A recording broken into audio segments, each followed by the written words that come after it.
زايد وكوخم رحماني سليمان يعطيكم صحة يدرن أول وعرضنا السيء بون أزدايد لسنو قصي لا في أبيلا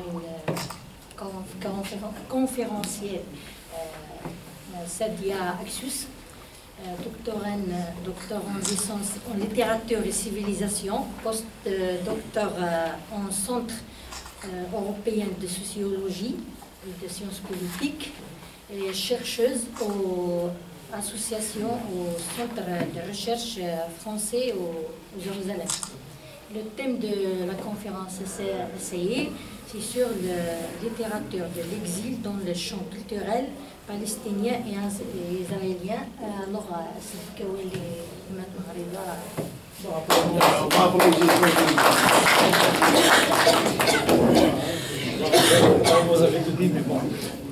bonsoir à tout le monde. Merci d'être aussi nombreux, aussi fidèles pour ce café littéraire. Donc aujourd'hui on va parler de littérature, mais pas n'importe quelle littérature. C'est la littérature baignée dans le champ culturel palestinien et israélien. Donc pour cela, notre invitée, Sadia Axus, elle est experte, vu qu'elle a soutenu sa thèse de doctorat en 2015 à l'université de Sorbonne. Donc elle a travaillé sur...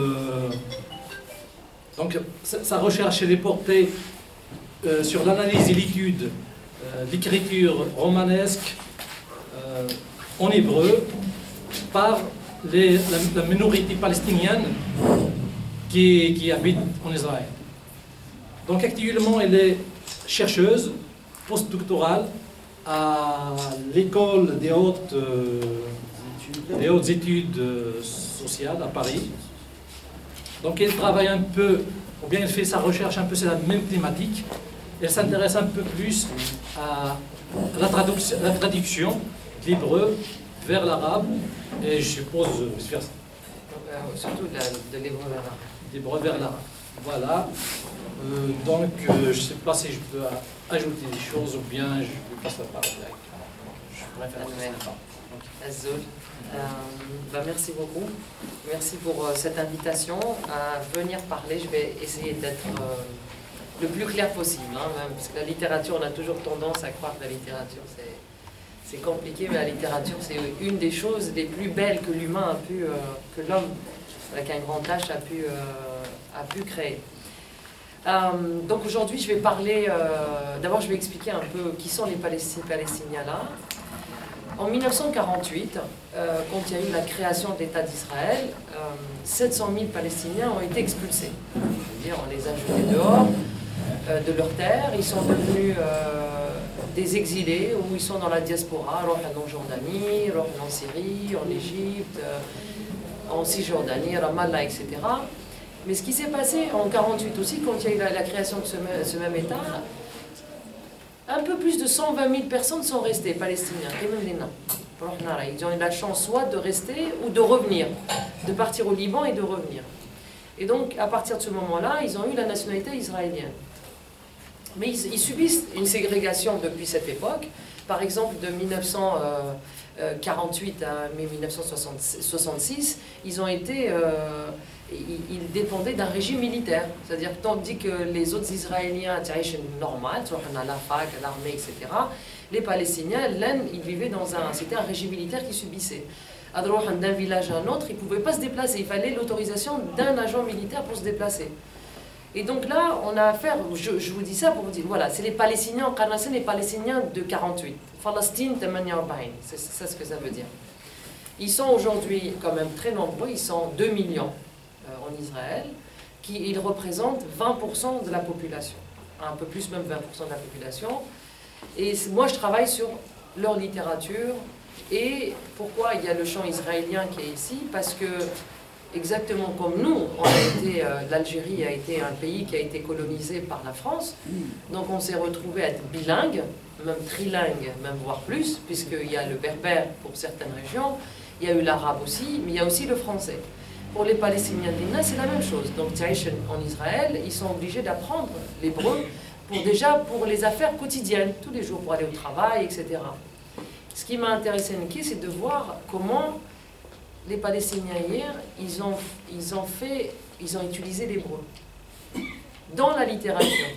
Parce que la littérature, quand on touche à la littérature, on est moins dans le domaine politique, on est beaucoup dans le domaine subjectif. C'est-à-dire qu'il y a plus que la politique.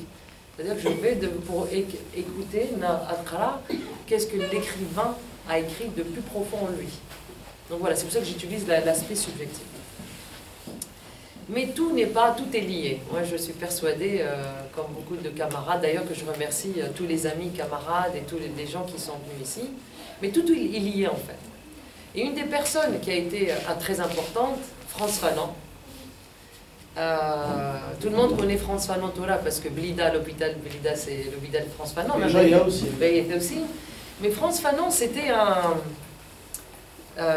c'est un Martiniquais. Lui, il le dit, hein, il est né Martiniquais, et quand il était malade, ou ses amis après sa mort, ils ont dit il est mort algérien, même s'il n'y avait pas à l'époque encore l'État algérien indépendant, puisqu'il est mort avant 62, d'une leucémie, mais il est mort algérien. Alors je voudrais lire un peu d'Aïe, et je demande à la salle, hein, s'il y a quelque chose qui n'est pas clair, vous m'arrêtez, vous me posez des questions, il n'y a vraiment pas de problème, bien sûr, pas dans l'anarchie, mais pour que j'explique les choses. J'espère que la question de Palestine 48, c'est clair sur quoi je travaille, les 2 millions de personnes qui vivent en Israël, qui parlent l'arabe, mais qui utilisent aussi l'hébreu en littérature ailleurs. Et donc je commence par Frantz Fanon, parce que Frantz Fanon, tout le monde le connaît pour Les damnés de la terre, qui a un livre pour et sur l'Algérie, d'ailleurs, qui a été publié juste une année avant sa mort. Et un livre qui a beaucoup marqué la société française parce que la préface de ce livre a été faite par Jean-Paul Sartre, qui, lui, a attaqué les Français pour leur silence par rapport aux atrocités que la France faisait en Algérie. Donc la torture, etc.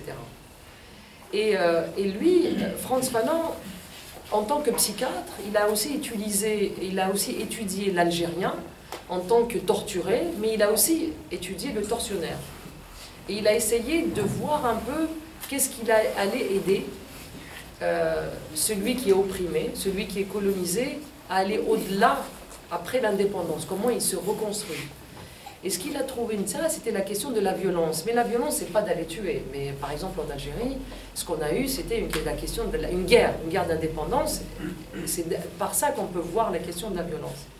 Et pourquoi je parle de Frantz Fanon? Parce que Frantz Fanon est très important dans les études